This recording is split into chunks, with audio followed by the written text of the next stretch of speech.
I invite you to take your copy of God's Word this morning and open it to Exodus chapter 2.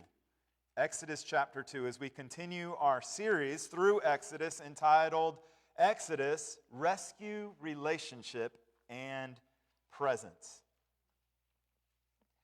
In C.S. Lewis's The Lion, the Witch, and the Wardrobe, that second book of the great children's book, The Chronicles of Narnia, C.S. Lewis weaves a masterful story about talking animals in a magical land, forming an allegory about Christianity. In it, the four children who form the key characters of the book have been transported through a magical wardrobe into the land of Narnia. In this land of Narnia, they find themselves alone in a snowy woods of this otherly world that are being chased by the White Witch. And then they've been befriended by a man, half animal, Mr. Tumnus. And the White Witch, she's turned the world upside down. She rules with a heavy hand. She enslaves the inhabitants of Narnia under her spell. It's always winter and never Christmas. But in the middle of this forest, a friend of Mr. Tumnus encounters the children. This friend is Mr. Beaver. Yes, a talking beaver. You know we're in a good children's book when you got a talking beaver. And so these four children, Peter, Susan, Edmund, and Lucy, encounter Mr. Beaver, who tells them that he has been enlisted to take them to Aslan. Now, at this point in the book, there has been no mention of Aslan. No one knows who he is. Indeed, Mr. Beaver says, they say Aslan is on the move. Perhaps he has already landed. The narrator comments here and says, now, a very curious thing happened. None of the children knew who Aslan was any more than you do. But the moment the beaver had spoken his name, everyone felt quite different. Peter, Susan, and Lucy experience a sudden delight at the thought of meeting this unknown Aslan, while Edmund is mysteriously horrified. Who is Aslan? Asked Susan. Aslan, said Mr. Beaver. Why, don't you know? He's the king. He's the lord of the whole wood, but not often here, you understand. Never in my time or in my father's time. But the word has reached us that he has come back. He is in Narnia at this moment. He'll settle the White Queen all right. It is he, not you, that will save Mr. Tumnus. He'll put it to rights. As it says in the old rhyme in these parts, wrong will be right when Aslan comes in sight. At the sound of his roar, sorrows will be no more. When he bares his teeth, winter meets its death. And when he shakes his mane, we shall have spring again. You see, there had been a very long winter of seeming silence under the reign of the White Witch. But now the rustling in the woods and the very presence of these children showing up in the story meant that Aslan was on the move. And when he shakes his mane, they shall experience spring again. By way of analogy, our text today continues to build upon what we saw in chapter 1, now in chapter 2, upon the desperate plight of the Israelites under the heavy hand of Pharaoh. It's like they're living in a period of life for hundreds of years in which it's always winter and never spring. We saw last week that the Israelites are in the land of Egypt after Jacob's 11 sons resettled there following Joseph, their brother who years before had been sold into slavery and left for dead. But what man meant for evil, God intended for good. And it was through Joseph's hands that God preserved and saved his people. The book of Genesis ends with Joseph saving his family in Egypt from famine and having the favor of Pharaoh.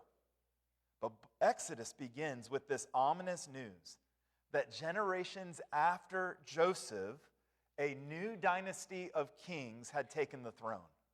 And that first king of that dynasty, the text states, did not know Joseph. He showed no accounting, no record, no acknowledgement of Joseph. So instead of favor, the multiplying Israelites were treated with contempt and conspiracy. Pharaoh, he implemented 3 policies of population control, resulting in the enslavement of the Israelites and the systemic attempts of genocide. The last verse of chapter 1 ends with the news that Pharaoh has ordered the Egyptians to throw every Hebrew baby boy into the Nile River. That Nile River represented the waters of death for the baby boys of the Israelites. Indeed, the days were very dark. The enslaved people of God were living under the burdensome hand of a murderous king. And this murderous king would be marked of his own accord. The diadem upon his forehead, for all the pharaohs of the kings of Egypt, they wore something special.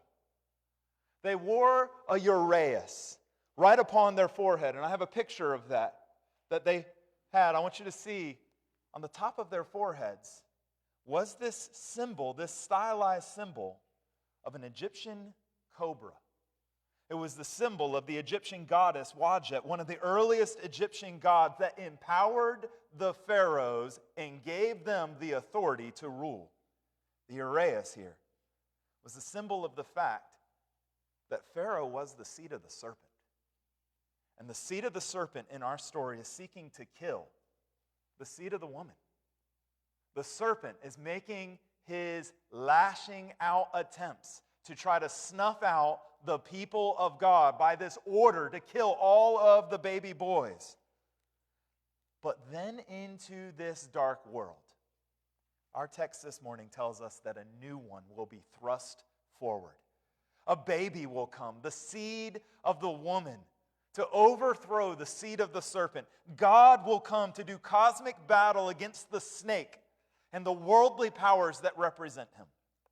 And this chapter today introduces us to the baby. And the last verses of this chapter will be an epilogue to chapters 1 and chapters 2. It will complete the beginning of the book of Exodus, and it's going to complete it with a very succinct statement. And the words are as powerful as those words that Mr. Beaver spoke when he said, Aslan is on the move. Indeed, we will hear these words from verse 23 through 25 of Exodus chapter 2. After a long time, the king of Egypt died. The Israelites groaned because of their difficult labor. They cried out, and their cry for help because of the difficult labor ascended to God. God heard their groaning. God remembered his covenant with Abraham, with Isaac, and with Jacob. God saw the Israelites, and God knew. God is on the move. Yes, it seemed like for the Israelites that God wasn't present to them for a long period of time. It seemed like they were in the darkness of a dead winter. But such an assumption would be completely false. God hears. God remembers. God sees. Indeed, God knows. Here's the big idea this morning.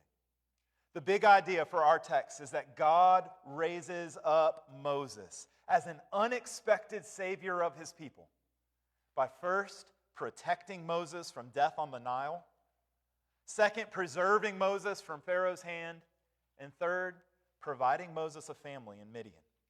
Look with me here in the text where we see in verses 1 through 10, first, the baby and the ark. God's surprising salvation of Moses from death on the Nile. Read with me, starting in verse 1. Now a man from the family of Levi married a Levite woman. The woman became pregnant and gave birth to a son, and when she saw that he was good, she hid him for 3 months. But when she could no longer hide him, she got a papyrus ark for him. And coating it with asphalt and pitch, she placed the child in it and set it among the reeds by the bank of the Nile. Then his sisters stood at a distance in order to see what would happen to him. Pharaoh's daughter went down to bathe at the Nile while her servant girls walked along the riverbanks. She saw the ark among the reeds, sent her slave girl, took it, opened it, and saw him, the child. And there he was, a little boy, crying. She felt sorry for him and said, "This is one of the Hebrew boys." Then his sister said to Pharaoh's daughter, "Should I go and call a Hebrew woman who is nursing to nurse the boy for you?" "Go," Pharaoh's daughter told her. So the girl went and called the boy's mother. Then Pharaoh's daughter said to her, "Take this child and nurse him for me, and I will pay your wages." So the woman took the boy and nursed him. When the child grew older, she brought him to Pharaoh's daughter, and he became her son. She named him Moses, because she said, "I drew him out of the water." Now, the action in this section of these 10 verses happens quickly. There's actually here 8 movements across these 10 verses. Some back and forth details that we find out. The first one there is in verse 1. The text begins by emphasizing the family lineage of this baby to be born. We find out there is an unnamed Levite man who marries an unnamed Levite woman. The text seems to build our anticipation here by keeping the characters anonymous for the first 9 verses. You'll note here, the baby boy's parents aren't named, the sister's not named, the Pharaoh's daughter's not named. It causes us to kind of explode when we finally find a name in verse 10, when Moses is named. But for the beginning here, all we know is that it is a Levite man and a Levite woman. Later on, chapter 6, their names are going to be identified for us. The man's name is Amram. The woman's name is Jochebed here. That's Moses' mother and father. We also will find out later on that Amram and Jochebed have had other sons and daughters already. Moses is not the first. And it's noteworthy here, they're from the Levite tribe. Up to this point in the Bible, the Levite tribe has nothing significant made about them. We don't find anything about them in the story of Jacob and the sons of Levi. What's going on here in this verse is actually setting the stage for why the Levitical tribe is going to be a significant tribe in the rest of the story of the Bible, and it begins right here in this story with a Levite man and a Levite woman coming together and being married. And so next we find in verse 2 and 3 that the mother, the wife, becomes pregnant. She becomes a mother and she gives birth to a son. We'll come to find out in the text that this son is not the firstborn son. He has an older sister right in this text. And then he also has an older brother, we'll find out, who's 3 years older than him. The mother looks at her son, and the text says she sees that he is good. Now, there is a sense in which every mother looks at their child and treasures that child to be beautiful, to be good. In fact, we want to continue to pray for one in our midst who should have a child any day now. Lord willing, tomorrow, right? Amen. We're praying for you, Caleb. But you're going to have a moment, Lord willing. We pray for this moment where you look upon your child and there's this beauty of this newborn captured in your heart, capturing in your mind there. But there's something interesting here. The very words that she says here, when she says that this child is good, it's actually an echo. It's an echo of words that God has already used in Scripture. Back in Genesis 1, we heard when God created the world, he looked upon his days of creation, and over and over and over, what did we hear? The refrain that God saw that it was good. And here, this woman looks upon her child and echoes God's words. Commentator Dwayne Garrett beautifully expresses here, as Israel is the beginning of God's new creation of a people for himself, so also the evaluation of Moses shows him to be an example and a token of the new work of God, the beginning of a new humanity that is good. In this way, this new baby symbolizes a new Adam being born into the world, a new seed of the woman. So the mother then hides the son for 3 months. perhaps this being a customary period of seclusion of the time. But after 3 months, it becomes apparent that she can't hide him any longer. The boy is going to be more difficult to hide, and so the mother devises a plan. She will build a floating basket. So she can build this basket and she can obey the command that Pharaoh made on her. She's going to take her son and put her son in the Nile. But she's going to put her son in the Nile in this basket. She's going to put her precious son into the waters of death. And she's going to do this with a believing heart. The text tells us that this basket is woven together of papyrus reeds and then made waterproof by coating it with a tarry pitch, with asphalt and pitch, tarry bitumen pitch, to make it float upon the water. And then the Hebrew word that is used here just jumps out for the reader. It is the exact same word for the boat that Noah built. That's why you're hearing that word ark through here. The ark doesn't just mean big boat. Here, Moses' mother makes a little ark. What's going on, I think, here in the text is, and this is the only other time in the Bible where this word is used, it's really clear that it is intentional. And I think what's going on is Moses' mother builds her son an ark and places him in the waters of death because I think she has a faith and a hope that God would use this ark as a means of salvation for him as he passes through the waters of judgment. In this way, the baby placed in the ark symbolizes that he is a new Noah, that God is going to do something new through this baby being saved in an ark. But next in verse 4, we find that the sister is watching over her brother. The baby's sister is standing over on the side, perhaps a little bit back, and she is watching her brother. She is on a sentry duty. We find out later that her name is Miriam. It's ironic here that Pharaoh's focus on killing the Hebrew baby boys in order to stop the population growth and to stop Israel from being able to leave the land, as we saw him say that explicitly last text. We can't let them continue to grow or they're going to leave us. It's ironic here that he overlooked the Hebrew daughters. Indeed, the Hebrew daughters here with powerful agency are a part of the story to bring about the overthrow of Pharaoh. Next, we find in verse 5 through 6, as the sister is watching, Pharaoh's own daughter, one of his daughters, comes down to the river to bathe. Her father, committed to the genocide of the Hebrews, one of his very own daughters in his household will be the one who rescues the one who will lead the Israelites out of Egypt. It's an incredible irony here as the story is unfolding, how God has written this story to be this daughter of Pharaoh sees the ark, sees the child inside, sees that he's a little boy, and he hears the boy's cries. And this leads her to respond in compassion for this child. It's like a foreshadow of the end of the chapter. Just as Pharaoh's daughter sees and hears the cry and has compassion, we've already read how the chapter ends. The Israelites cry out to the Lord, and what did we hear? God sees, God remembers, God hears, and God knows.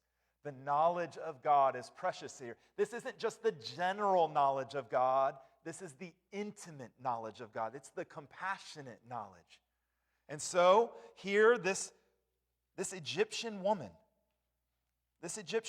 hears the cries of this baby. She responds with care. Now, Dr. Garrett draws out something significant here about the princess's compassion that is simply beautiful. I think it's beautiful that, listen, the text tells us she's anonymous here. We don't know who this is exactly. In a few weeks, we're going to gather together at that Thick Crust Theology and try to go into some Egyptian history and think about the pharaohs and work through. And I think we can have some guesses, some good accurate guesses as to who these people are in this time. But you just need to know this. This woman is anonymous, but 3,400 years later, we're talking about her. You know the Bible has almost no interest in the conquest of the great Thutmose III, the Pharaoh that had these incredible conquests all over the Levant. The Bible has no interest in Ramses II and all of his powers. The Bible has no interest in the pharaohs who built the pyramids. The Bible has no interest in all the great buildings constructed by Hatshepsut. But here, the biblical text, the greatest work ever done by a member of the Egyptian royal family, was a singular act of kindness toward an apparent abandoned baby. It's just beautiful to me. An anonymous daughter of Pharaoh is being discussed 3,400 years after the incredible civilization that spanned 2,500 years long in history.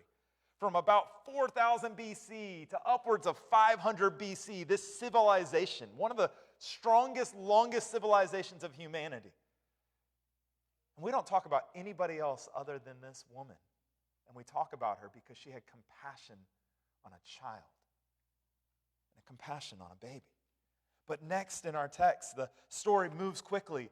Right as she sees this child, the sister boldly interjects herself. You can imagine a Hebrew young girl. We don't know how old she is, maybe 7, 8, 9-year-old girl, maybe a young teenager. But she interjects and comes and says, I have a plan. Maybe you want to take this baby boy into your own home. Maybe you can adopt the baby boy. Maybe he can be yours. And so she suggests, can I go find someone else to nurse the boy for you? She says. And the princess agrees with the plan. In verse 8, Pharaoh's daughter says, yes, go. I think that's a great plan. I will adopt this baby boy. And so the daughter was sent to go find someone to nurse the child. And irony of all irony, in verse 9, behold, the boy's own mother is the one who will nurse him. And not only that, Pharaoh's daughter is going to pay her. Moms in the room, would it make the midnight feedings have been a little bit more bearable if you knew somebody else, the king, the president, was paying you? Isn't that amazing? It's incredible. No one dreams of getting paid to nurse your own child, but God, in his providence, worked this story in such a glorious way that Moses' own mother, by her bold faith, put Moses in an ark and set him upon the rivers of death, death on the Nile. But in the middle of that, Moses was saved. And then Moses was returned to his mother, and his mother was able to have those intimate times that she thought she would never have. She put her baby on the Nile River to die. Moments later, she's holding him, nursing him again. The last part of this story, verse 10, tells us that the princess names the boy Moses. As the boy grows older, he is fully weaned, he's taken to Pharaoh's daughter's house and becomes her son. And the last climactic detail of this birth narrative is the naming of the boy.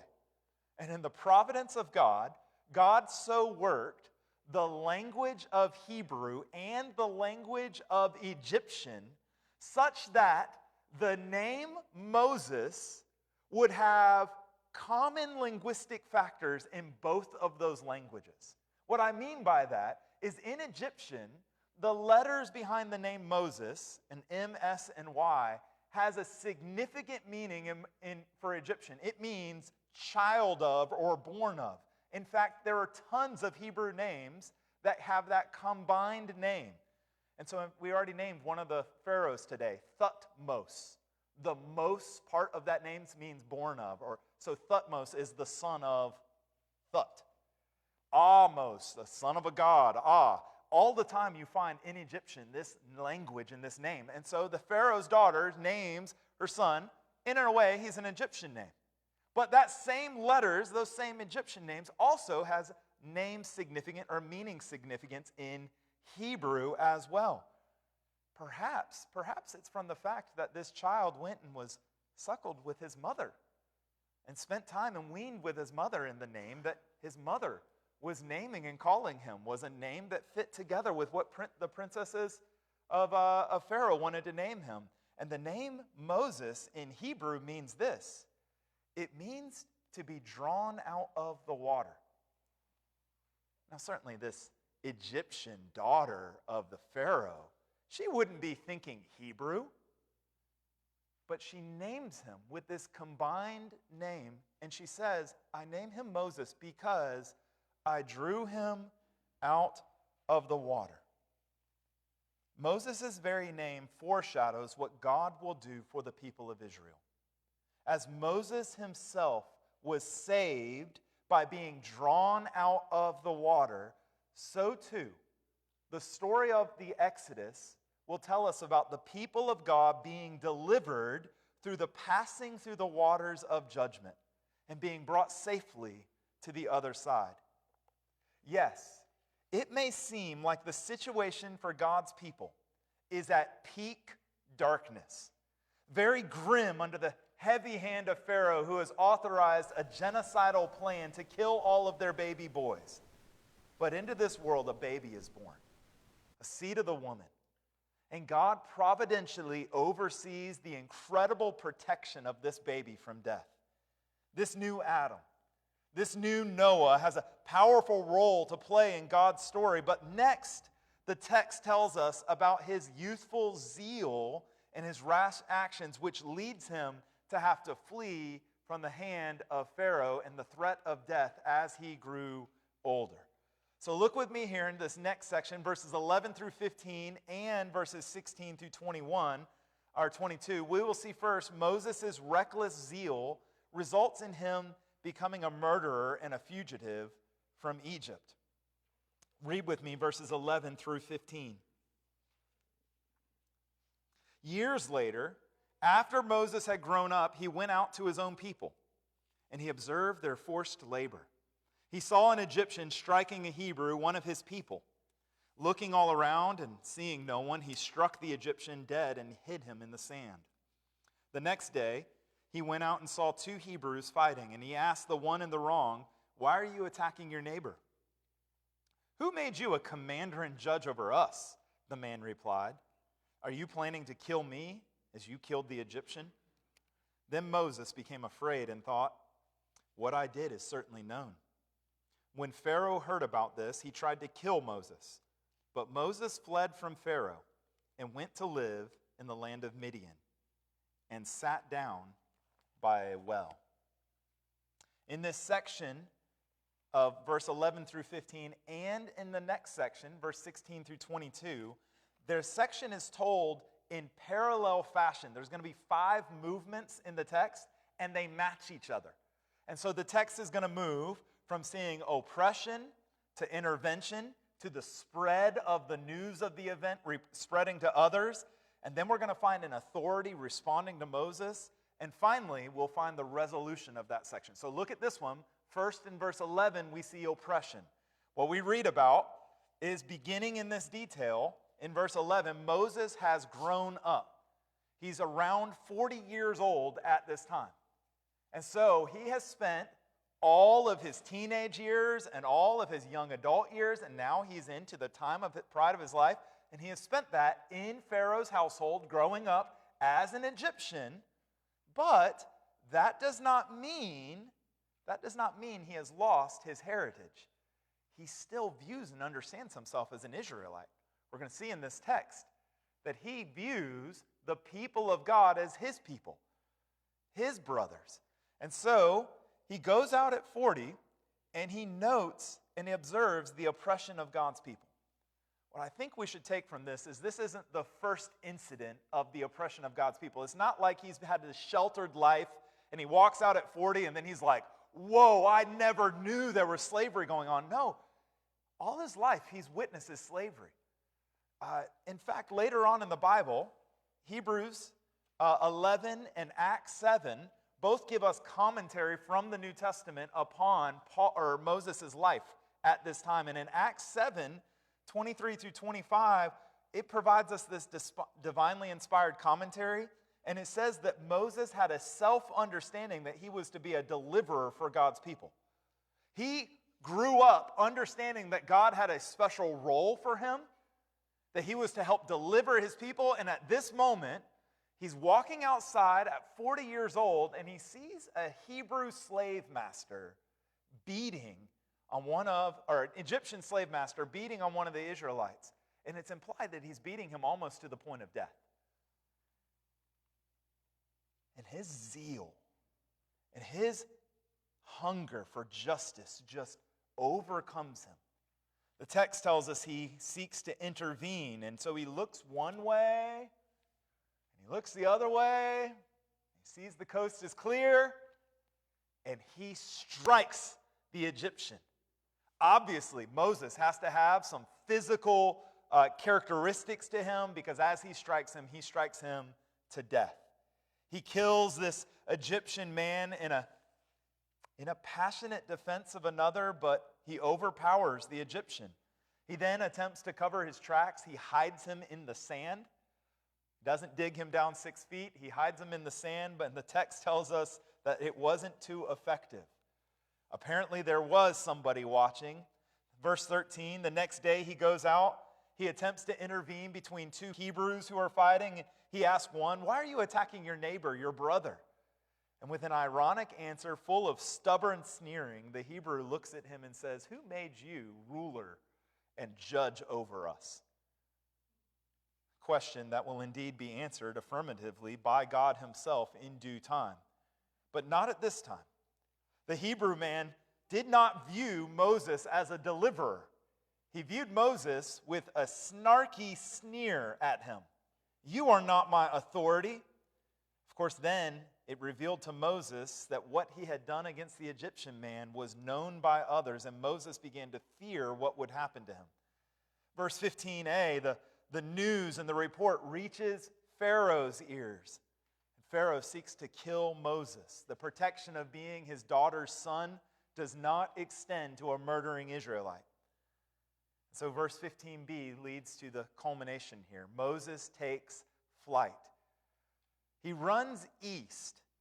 And I want to show a map for you to help you see where he runs. This map will be the map of Egypt. It's going to show for us the entirety of Egypt, Lower Egypt and Upper Egypt. You got that map for us, Keith? Maybe? There it is. You'll note Lower Egypt and Upper Egypt seem flipped around to us. Lower Egypt is in the north. Upper Egypt is in the south because it's following the Nile. And the Nile begins in the south, up high, Upper Egypt, and it flows down to the Mediterranean Sea, which is Lower Egypt. And so all throughout history of Egypt, the civilizations are normally around the delta, but there's also times in which the capital move up the river, up into the area of Upper Egypt. But it's in Lower Egypt where is the land of Goshen, where the people were living, where Moses is living at the time. And he flees, and how he flees is he's going to flee through the route of the wilderness. The route of the wilderness is the southern route, and it flows from Egypt all the way across to where modern-day Saudi Arabia is. So he's going to go across the desert land where there's not much civilization. We call it the Sinai Peninsula, that upper Sinai Peninsula. It is desert, it's the wilderness. But then you're going to reach an entire civilization, an ancient civilization, Midian. And so you'll see on the far right, Midian is east of what we know as the Gulf of Aqaba today. It's in Saudi Arabia. And there was an ancient civilization there. That civilization was actually a descendant of Abraham. Abraham's second wife after Sarah died was Keturah, and their fourth son is Midian. It mixes together with the Ishmaelites, the Bible tells us, and they settle a civilization. They're in the land of Midian. They're not Bedouins. They're not tent people moving around. There were city-states. There's civilization, pretty sophisticated there. And we know about this already in the story. It was traders from the Midianites who Joseph was sold into their hands when they took them to Egypt. And so likely Joseph went through the route of the wilderness from the land of Midian over to the land of Egypt, went on that, and then was sold into the hands of the Egyptians. So Moses is on the run, and he flees from Egypt, And he goes to this land of Midian, modern-day Saudi Arabia, on the banks of the Gulf of Aqaba. And there, the text tells us, he sat down at a well. Now, if you're a Bible reader at this point, in Genesis, we've already had stories in which Isaac and Jacob have significant events that happen to them at a well. If you recount back in Genesis 24, Abraham sent his servants to a well to go find Isaac a wife. And then Jacob sits down at a well and he meets Rachel, his wife. And so it tells us something new is going on here, but something new that we've already seen. And so look here at verses 16 through 22, where we see Moses' courageous boldness result in him becoming a husband and settling in this land of Midian. Verse 16 reads for us, "Now the priest of Midian had 7 daughters. They came to draw water and filled the troughs to water their father's flock. And then some shepherds arrived and drove them away. But Moses came to their rescue and watered their flock. When they returned to their father Reuel, he asked, 'Why have you come back so quickly?' They answered, 'An Egyptian rescued us from the shepherds. He even drew water for us and watered the flock.' 'So where is he?' he asked his daughter. 'Why then did you leave the man behind? Invite him to dinner.' Moses agreed to stay with the man, and he gave his daughter Zipporah to Moses in marriage. She gave birth to a son, whom he named Gershom. For he said, 'I have been a resident alien in a foreign land.'" And so, in parallel fashion to the previous story, there's the same 5 movements of the text. We're going to see oppression, Moses' intervention, spread of the report to others, an authority figure speak to Moses, and then the resolution of the text, what happens at the end of this. So first, verse 16, Moses finds himself at this well. And at the well, 7 daughters of the priest of Midian come to draw water for the flocks of their father, a shepherd evidently. Immediately, this story draws us to mind about Jacob meeting his wife at the well in Genesis 29, 1 through 10. But in this story, he doesn't immediately meet his wife. The first thing that we find is there is an oppressive situation. Verse 17 tells us that male shepherds show up and they start casting away the women. They harass them and they drive them away. The male shepherds are going to use all of the water at this well for their flocks, and they don't allow these women to draw any water. But next we find Moses' intervention. With that same sense of injustice that he had before, Moses now bravely interjects himself and defends the women from the shepherds. He's apparently strong enough to repel multiple bullies by himself, and having rescued the women, he proceeds to provide water for them and water their flock. Verse 18 and 19 tells us about how the news of this intervention spreads to others. The daughters return home early, and their father Reuel asks them, "Why have you come back so quickly?" It implies that their experience of being harassed at the well was a normal experience for them. It wasn't normal that they would be able to get home as quickly as they did. But now their father is asking, and the news of Moses' heroic deeds spreads to their father. Now, noteworthy here, the text does tell us that Moses obviously still has some of his Egyptian trappings, his dress and his speech. He's an Egyptian to the Midianites here. But the authority then responds in verse 20. Reuel asks, "Where is he?" You mean to tell me 7 daughters of mine that you left a possible suitor of yours back at the well? The principles of hospitality would never do that. Welcome him, come, let him dine with us. And so he is invited to stay for dinner. And quickly, verse 21 and 22, just in an instant, tells us Moses shows up for dinner, and then he's married. We got some single young men who would like for that to happen in their life, right? In our midst. So Moses shows up. He's given the daughter Zipporah's hand in marriage. And then verse 22 tells us that she gives birth to a son. And the son's name's Gershom. It's interesting here. Moses is going to He receives a family, and he's going to live in his father-in-law's household, and he's going to work his father-in-law's sheep. He's going to become a shepherd, and he's going to do that for 40 years. From 40 years old to 80 years old, he's going to stay in the land of Midian. In the prime of his life, he's going to be a shepherd. And one of the questions is has he just moved on? Does he forget his life? Does he forget his mom and dad? Did he forget his brothers and sisters? Did he forget everything that happened for him? And there's evidence in the text that he has not.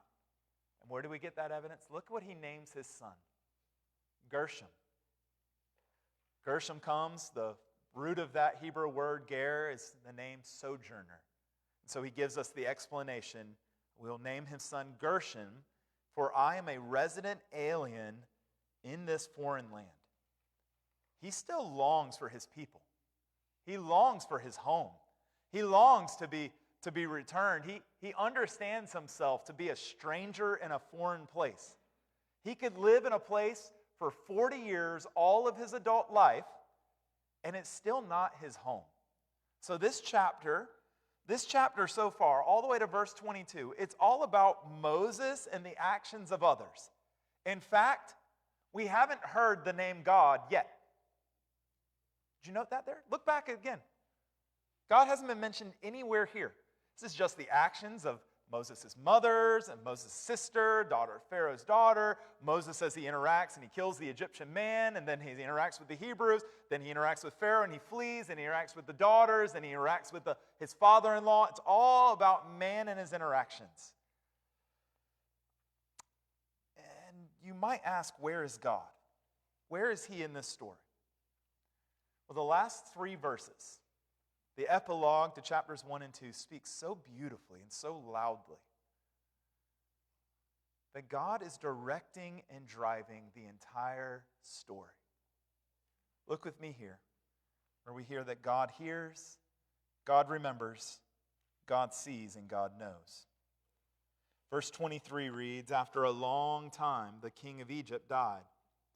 The Israelites groaned because of their difficult labor, and they cried out, and their cry for help because of the difficult labor ascended to God.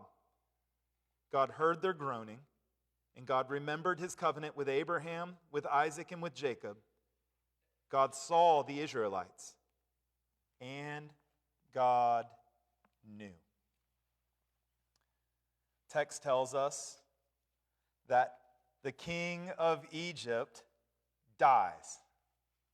This is just awesome here. Just note, the king of Egypt had a murderous genocidal plan on his heart to kill Israelites. The only 2 people that die in all of this text is that Egyptian slave master and the king. And he dies. He can't outlast, he can't defeat God. In the middle of this, he dies, but it doesn't change the situation for the Israelites. Text tells us here they're groaning because of their difficult labor. But noteworthy here, now for the first time, they cry out to the Lord. Their cry for help ascends to God. God hears their groaning. He hears our prayers. I think it is missing this text not to see that the response that God brings is a response to prayer. And it's a response to groaning prayer. I wonder this morning if you've been experiencing some groanings in your life. You've been experiencing difficulties, and one of the things that perhaps has ran across your brain is, God, where are you at right now? Where are you at? God, if you're real, you would just intervene right now. I would not experience what I'm experiencing. Note here, the text tells us as they are groaning out, their prayers ascend to God, and he hears their groanings. But then it says he remembers his covenant with Abraham, with Isaac, and with Jacob. Now, that word remembers does not imply that God forgot. No, it actually directs us to consider the fact that God has been working all along. God made promises to the people of Israel's forefathers. He made promises to Abraham, and he is keeping his promise. He restated those promises to Isaac. He made promises to Jacob, and indeed, to Abraham and Jacob, he prophesied about this period of time when they would be in Egypt and under the slavery of Egypt. And then he told Abraham, I'm going to bring my people out. And God remembers, and he keeps his promises. And he sees the Israelites, and then this precious reality is that God knows. God knows, and God has a plan to bring his people out. But his plan still hasn't yet been enacted. Still some future details that are about to go down. He's going to call Moses in the next few chapters. He's going to bring Moses in front of Pharaoh, and the first time he brings him in front of Pharaoh, there's going to be a back and forth time of rejection over and over and over. And all through that time, the slavery is going to get worse for God's people. But note here, they cry out and their prayers ascend to heaven. In Daniel chapter 9 and 10, there's a recording of prayers ascending to heaven. And from the word going forth, God responds. And he sends an angel of the Lord, to go speak to Daniel. And you need to know this. Your prayers, Christian, are heard by your God. He hears you. And he remembers his promises to you. There's a God, and he knows, he sees, and he is about to bring about an incredible exodus for God's people, a rescue plan that 3,400 years later we're still celebrating in awe of the divine work of God. And here's the reality. That rescue plan of the Exodus only points. The incredible stories of everything we're going to see from these miracles and these signs pales into comparison to the great Exodus story that God is weaving, and his promises from Abraham, Isaac, and Jacob, and his promises to Moses were all pointing to a promise of the new covenant. And God remembers his new covenant in which he's made with his people. And that new covenant was a promise that God himself would come. And God himself would come to wipe away all of our sin. And so the Messiah, the Son of God, came to die on the cross for our sin. And so in the middle of your groaning, in the middle of your prayers, in the middle of your circumstances, you need to know God hears and he remembers and God knows and God has done something for us. He sent us his Son. So here's the beautiful thing.